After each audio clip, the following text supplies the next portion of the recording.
ఈరోజు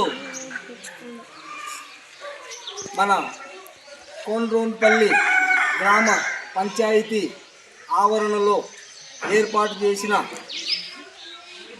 doctor BR Ambedkar గారి జయంతి సందర్భంగా ఇచ్చేసిన గ్రామ ప్రజలందరికీ నా నమస్సుమాంజలులు. మరి అంబేద్కర్ అంటే చాలామందికి అంబేద్కర్ గారి గురించి తెలియకపోవచ్చు. అంబేద్కర్ గారు గొప్ప రాజ్యాంగ నిర్మాత. ఈరోజు మన దేశంలో మన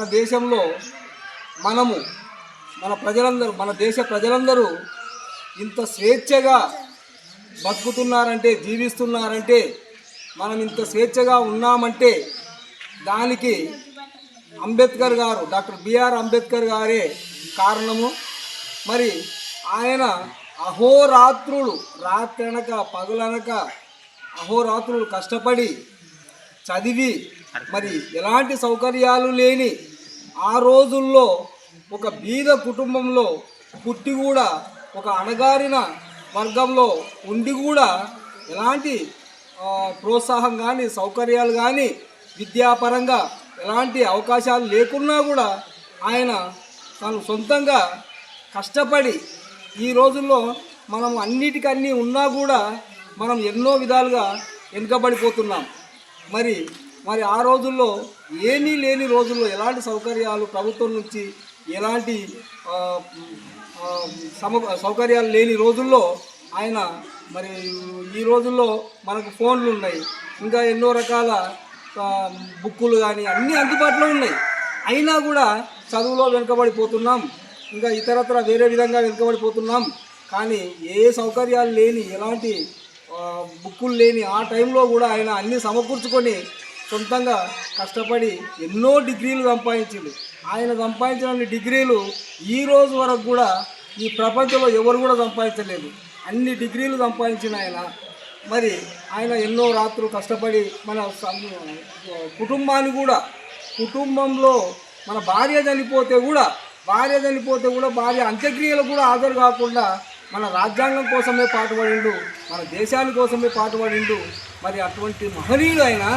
మరి ఈరోజు చాలామంది అనుకుంటారు అంబేద్కర్ అంటే కేవలము ఎస్సీలకు, ఎస్టీలకు, బీసీల కొరకే చేసిండు ఆయన అనుకుంటారు. కానీ అది కాదు, అది తప్పుడు ఆలోచన.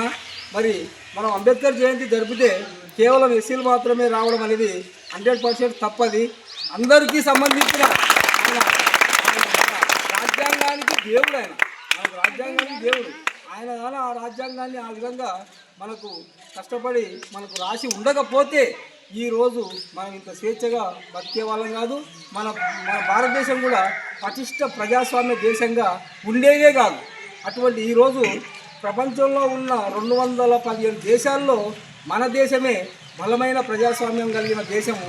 అది కేవలం అంబేద్కర్ గారి కృషి వల్లనే ఈ విధంగా జరిగింది. కాబట్టి ఆ మహనీయుని స్మరించుకోవడం ప్రతి ఒక్కరి బాధ్యత. మరి అదేవిధంగా మనం కూడా మన హక్కులను, ఇతరుల హక్కులకు భంగం కలగకుండా మనము ఉండాలని కోరుకుంటూ, అదేవిధంగా రాజ్యాంగానికి విరుద్ధంగా ఎలాంటి కార్యకలాపాలు చేయకుండా అందరూ కలిసి అన్నదమ్ముల్లా వెలుగుతూ మన దేశ అభివృద్ధికి, మన గ్రామ అభివృద్ధికి అందరూ రాజకీయాలు పక్కన పెట్టి అందరూ కలిసికట్టుగా మన ఊరి అభివృద్ధికి పాటుపడాలని కోరుకుంటూ ముగిస్తాం.